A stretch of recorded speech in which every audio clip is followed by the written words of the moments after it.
Pendant 87 ans, un fichier scellé est resté oublié dans les caves de la Fondation Edgar Cayce à Virginia Beach. Marqué d'un sceau rouge et de la mention «Confidentiel», à n'ouvrir qu'en 2024, l'enveloppe contenait un enregistrement sur cylindre de cire qui allait changer à jamais notre compréhension de la nature de l'âme et des mystères de la réincarnation. Ce que vous êtes sur le point de découvrir n'aurait jamais dû être révélé, du moins tant que ceux qui ont été témoins de ces événements étaient encore en vie.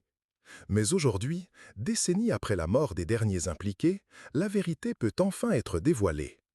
L'enregistrement datait du 15 décembre 1937, seulement 8 ans avant la mort d'Edgar Cayce, alors que le célèbre médium montrait déjà des signes d'épuisement physique causés par des décennies de lecture psychique.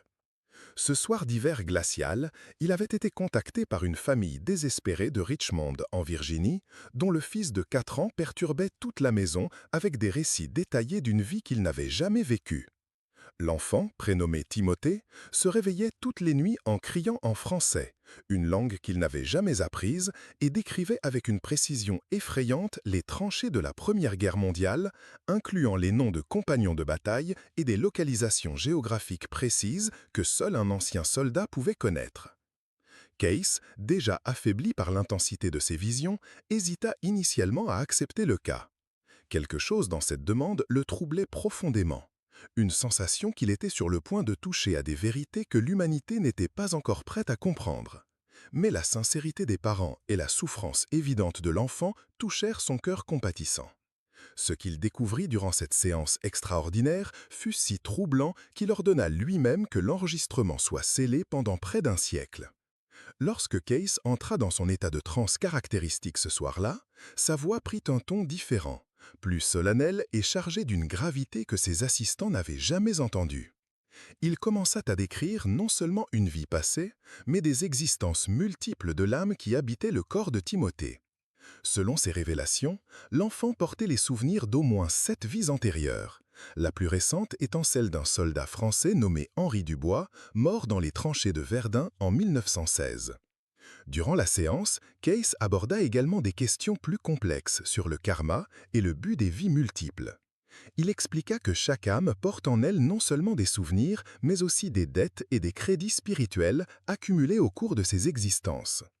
Timothée, par exemple, avait été un soldat courageux qui était mort en essayant de sauver un compagnon, un acte qui avait généré un crédit karmique positif. Ce crédit lui permit de naître dans une famille aimante et compréhensive, capable de l'aider à traiter ses souvenirs traumatiques. Mais Cayce mit en garde que tous les enfants ayant des souvenirs de vies antérieures n'apportent pas que des traumatismes ou des expériences positives. Certains portent des schémas négatifs qui doivent être transformés. Il mentionna des cas d'enfants qui démontraient une cruauté inexplicable ou des peurs irrationnelles qui ne pouvaient être comprises qu'à travers la connaissance de leurs actions dans des existences antérieures. Ces situations, dit-il, étaient des occasions pour l'âme d'apprendre la compassion et le pardon autant pour elle-même que pour les autres. Le médium révéla également que la capacité de se souvenir de vies passées était directement liée au développement spirituel de l'âme. Les âmes plus évoluées, qui avaient traversé de nombreuses incarnations et appris des leçons importantes, choisissaient souvent de naître avec des souvenirs conscients pour servir de maître ou de guide à d'autres âmes. Ces enfants, dit Cayce, démontraient souvent une sagesse et une compassion bien au-delà de leur âge chronologique. Un aspect particulièrement fascinant des révélations de Cayce fut sa description de la manière dont les âmes choisissent leur famille et leurs circonstances de naissance. Il expliqua que sur le plan spirituel, avant la réincarnation, les âmes se rassemblent en groupe et passent des accords sur la manière dont elles vont s'aider mutuellement pendant la prochaine vie.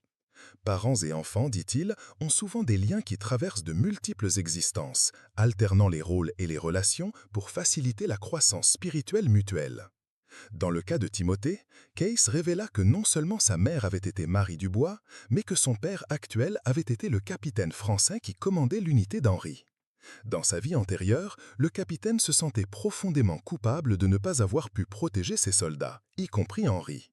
La réincarnation en tant que père de Timothée offrait une occasion de rédemption, lui permettant de finalement pouvoir prendre soin et protéger l'âme qu'il n'avait pas pu sauver dans les tranchées. Ces révélations sur les liens familiaux entre les vies touchèrent profondément tous les présents. Case expliqua que beaucoup de dynamiques familiales apparemment inexplicables, amour instantané, conflits persistants ou liens émotionnels intenses étaient le reflet de relations qui s'étendent sur de multiples existences. Comprendre ces liens, dit-il, était essentiel pour guérir les schémas familiaux destructeurs et renforcer les liens d'amour véritables. Durant la séance, Case aborda également une question qui troublait beaucoup de ceux présents. Pourquoi certaines personnes se souvenaient de vies passées et d'autres non? Il expliqua que la capacité de se souvenir est liée à plusieurs facteurs, incluant l'intensité des expériences vécues, le niveau de développement spirituel de l'âme et la nécessité spécifique de traiter certaines mémoires dans la vie actuelle. Les personnes qui étaient mortes de manière traumatique ou avec des questions émotionnelles non résolues gardaient souvent des souvenirs plus vifs. Mais Case révéla également que tous portent en eux des souvenirs de vie passée, même s'ils ne sont pas consciemment accessibles. Ces souvenirs se manifestent sous forme de talents inexplicables, de peurs irrationnelles, d'affinités instantanées avec certaines cultures ou périodes historiques et de scénarios de comportement qui semblent innés. Un enfant prodige au piano, par exemple, pourrait accéder à des compétences développées dans une vie antérieure en tant que musicien. Le médium décrivait des techniques spécifiques permettant aux adultes d'accéder à leurs propres souvenirs de vie passée. Il recommandait une méditation profonde, particulièrement dans des états de conscience modifiés similaires à sa propre transe. Il suggéra aussi que certaines expériences, comme visiter des sites historiques, écouter de la musique ancienne ou pratiquer des arts traditionnels, pourraient déclencher des souvenirs latents. Il mit cependant en garde contre la nécessité de procéder avec prudence et de préférence sous guidance spirituelle, car tous les souvenirs ne seraient pas agréables ou faciles à traiter. Au fur et à mesure que la séance progressait, Case commença à montrer des signes d'épuisement physique. Sa respiration devenait plus laborieuse et sa voix, habituellement claire pendant les transes, commença à faiblir. Mais il persistait, comme s'il savait qu'il transmettait des informations vitales qui devaient être préservées. À ce moment, ses révélations devinrent encore plus profondes et troublantes. Il commença à décrire non seulement des vies antérieures individuelles, mais des schémas collectifs qui se répétaient à travers l'histoire. Des groupes d'âmes, dit-il, se réincarnaient ensemble à différentes époques et dans différentes cultures, jouant les mêmes drames fondamentaux dans des contextes variés. Les guerres, par exemple, impliquaient souvent les mêmes âmes assumant des rôles différents. Des ennemis dans une vie devenaient des alliés dans une autre, les victimes devenaient les bourreaux, et ainsi de suite, jusqu'à ce que toutes les leçons de compassion et de pardon soient apprises. Cette révélation sur les schémas collectifs jeta une nouvelle lumière sur l'histoire humaine. Case suggérait que des événements historiques significatifs, grandes guerres, mouvements spirituels, périodes de renaissance culturelle, étaient orchestrés sur le plan spirituel par des groupes d'âmes qui choisissaient de se réincarner ensemble pour faciliter des changements évolutifs dans la conscience humaine. La Première Guerre mondiale, dans laquelle Henri Dubois était mort, fut décrite comme un événement karmique collectif destiné à enseigner à l'humanité la futilité de la violence et la nécessité de la coopération internationale. Case révéla également que Timothée n'était pas un cas isolé, mais faisait partie d'une génération spéciale d'enfants qui naissaient avec des souvenirs conscients de vie antérieure. Ces enfants, dit-il, faisaient partie d'un plan spirituel plus vaste, visant à élever la conscience humaine. Ils apportaient avec eux non seulement des souvenirs individuels, mais aussi une sagesse collective accumulée à travers de multiples existences, destinée à aider l'humanité à évoluer spirituellement. À ce point de l'enregistrement, la voix de Case devenait presque un murmure, mais ses paroles portaient une urgence prophétique. Il prédit que dans les décennies suivantes, de plus en plus d'enfants naîtraient avec des capacités psychiques développées et des souvenirs de vie antérieure. Ces enfants, dit-il, faisaient partie d'un plan spirituel plus vaste visant à élever la conscience humaine. Ils apportaient avec eux non seulement des souvenirs individuels, mais aussi une sagesse collective accumulée à travers de multiples existences, destinée à aider l'humanité à évoluer spirituellement. À ce point de l'enregistrement, la voix de Case devenait presque un murmure, mais ses paroles portaient une urgence prophétique. Il prédit que dans les décennies suivantes, de plus en plus d'enfants naîtraient avec des capacités psychiques développées et des souvenirs de vie antérieure. Ces enfants, dit-il, faisaient partie d'un plan spirituel plus vaste visant à élever la conscience humaine. Ils apportaient avec eux non seulement des souvenirs individuels, mais aussi une sagesse collective accumulée à travers de multiples existences, destinée à aider l'humanité à évoluer spirituellement. À ce point de l'enregistrement, la voix de Case devenait presque un murmure, mais ses paroles portaient une urgence prophétique. Il prédit que dans les décennies suivantes, de plus en plus d'enfants naîtraient avec des capacités psychiques développées et des souvenirs de vie antérieure. Ces enfants, dit-il, seraient les leaders spirituels du futur, guidant l'humanité à travers une transformation fondamentale dans la façon dont nous comprenons la nature de la conscience et de la réalité. Mais Case mit aussi en garde contre les défis que ces enfants rencontreraient. Il prédit que beaucoup seraient incompris par les parents, les enseignants et les professionnels de la santé mentale qui ne connaîtraient rien aux phénomènes psychiques. Certains seraient inutilement médicamentés, d'autres seraient étiquetés comme problématiques ou mentalement instables. C'est pour cela qu'il souligna l'importance d'éduquer la société sur ces possibilités afin que les futures générations d'enfants psychiques puissent être correctement soutenues. Le médium partagea également des idées sur la façon d'identifier un enfant ayant des souvenirs de vies antérieures. Timothée, prédit Case, écrirait des livres sur ses expériences qui aideraient la société à accepter et à comprendre le phénomène de la réincarnation. Dans les derniers instants de la séance, la voix de Case devint de plus en plus faible, mais ses paroles portaient une intensité spirituelle qui toucha profondément tous les présents. Il parla de la nature éternelle de l'âme, expliquant que la mort physique n'est qu'une transition, comme ôter de vieux vêtements pour en revêtir de nouveaux. La conscience, dit-il, est indestructible et continue d'évoluer à travers de multiples expériences jusqu'à atteindre l'union complète avec la source divine. Il partagea aussi une vision du but ultime de la réincarnation.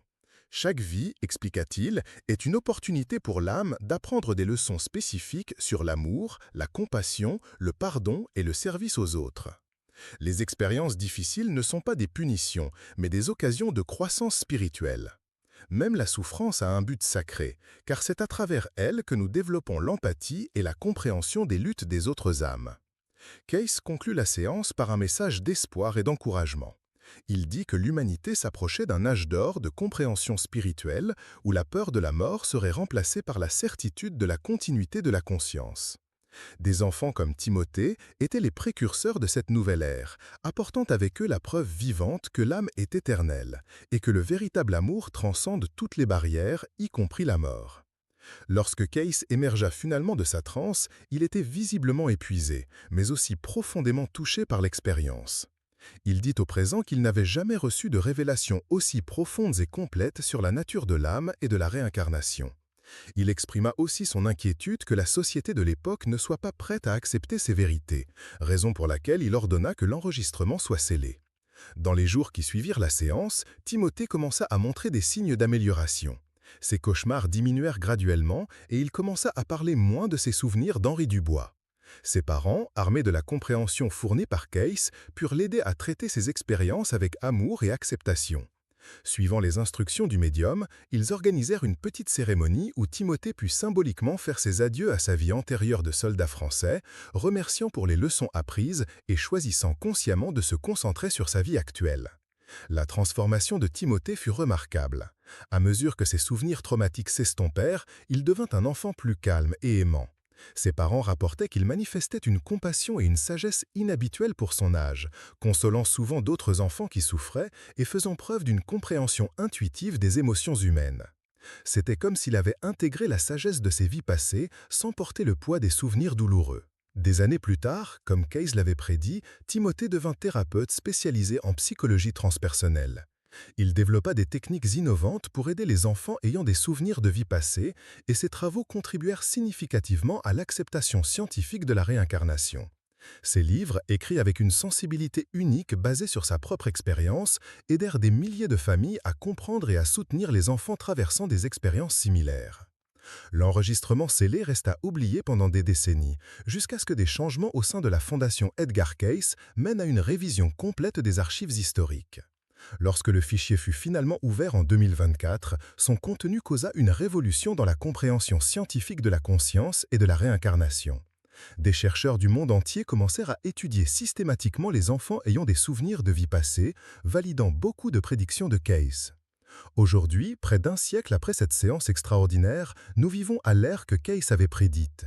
Des millions de personnes à travers le monde se souviennent spontanément de leur vie passée, et la réincarnation est acceptée non seulement comme une croyance spirituelle, mais comme une réalité scientifique. Les enfants qui naissent avec des souvenirs conscients d'existence antérieure sont maintenant compris et soutenus au lieu d'être étiquetés comme problématiques. La révélation des enregistrements de Case a également mis en lumière des aspects plus profonds de la nature humaine. Comprendre que nous portons les expériences de multiples vies a transformé la façon dont nous envisageons les relations, les talents, les peurs et les buts de la vie. Beaucoup de personnes ont trouvé la paix en comprenant que leurs luttes actuelles font partie d'un cheminement spirituel plus vaste et que chaque expérience contribue à la croissance évolutive de l'âme. Les prédictions de Case sur les schémas collectifs de réincarnation sont également avérées précises. Des études modernes ont identifié des groupes d'âmes qui se réincarnent constamment ensemble, assumant des rôles différents mais maintenant des liens émotionnels profonds. Cette compréhension a aidé à expliquer des phénomènes comme le coup de foudre, les animosités inexplicables et la sensation de connaître quelqu'un immédiatement après la première rencontre. Plus significativement, la révélation que les enfants ayant des souvenirs de vie passée font partie d'un plan spirituel plus vaste a donné un nouveau sens au rôle de l'humanité dans l'évolution cosmique. Ces enfants, maintenant reconnus comme porteurs d'une sagesse ancestrale, contribuent à créer une société plus compatiente et spirituellement consciente. Leurs aperçus sur la nature éternelle de l'âme guérissent des peurs millénaires de la mort et promeuvent une compréhension plus profonde du but de l'existence humaine. Aujourd'hui, lorsque nous regardons les enfants qui parlent de vie qu'ils n'ont jamais vécue, nous ne voyons plus des anomalies ou des problèmes à résoudre. Nous voyons les messagers d'une vérité éternelle, que nous sommes plus que nos corps physiques, que notre conscience transcende la mort et que chaque vie est une occasion précieuse de grandir en amour, en sagesse et en compassion. L'histoire de Timothée et Henri Dubois nous rappelle que l'âme est véritablement immortelle et que l'amour entre les personnes peut transcendre non seulement la mort, mais aussi le temps lui-même.